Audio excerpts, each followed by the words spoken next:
प्रस्तावित वाढवण बंदराला जोडणाऱ्या ग्रीनफील्ड महामार्गाच्या कामावरून पालघर जिल्ह्यातील वरोर परिसरात पुन्हा एकदा तणावाचं वातावरण निर्माण झालंय. आदल्या दिवशी झालेल्या तीव्र आंदोलनानंतर बुधवारी 22 जुलै रोजी मोठ्या पोलीस बंदोबस्तात वन विभागाच्या जागेवर भरावाच्या कामाला पुन्हा सुरुवात करण्यात आली. तर आंदोलनादरम्यान ताब्यात घेण्यात आलेल्या सुमारे 120 आंदोलकांची टप्प्याटप्प्यानं सुटका करण्यात आली असून या प्रकरणी 19 आंदोलकांविरोधात गुन्हे दाखल करण्यात आले. ग्रीनफील्ड महामार्गासाठी वरोर बहाड परिसरातील वन विभागाची जमीन अधिग्रहित करण्यात आली आहे. मात्र या कामाला विरोध करत स्थानिक शेतकरी, मच्छीमार, विविध संघटना आणि वाढवण बंदर विरोधी संघर्ष समितीनं तीव्र आंदोलन छेडलं होतं. यावेळी आंदोलक आणि पोलिसांमध्ये धक्काबुक्की झाल्यानं परिस्थिती तणावपूर्ण बनली होती.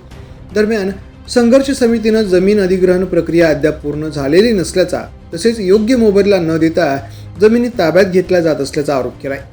वन विभागाकडून राष्ट्रीय महामार्ग प्राधिकरणाकडे जमीन हस्तांतरणाची कायदेशीर प्रक्रिया पूर्ण होण्यापूर्वीच काम सुरू करण्यात आल्याचाही दावा समितीकडून करण्यात आलाय. या प्रकरणी पुन्हा न्यायालयात दाद मागण्याचा इशारा संघर्ष समितीने दिला असून वरोर बहाड परिसरात सध्या तणावपूर्ण शांतता आहे. कोणताही अनुचित प्रकार घडू नये यासाठी प्रशासनानं परिसरात कडेकोट पोलीस बंदोबस्त तैनात केलाय. द पोलीस न्यूजसाठी श्रीधर चव्हाण, डहाणू.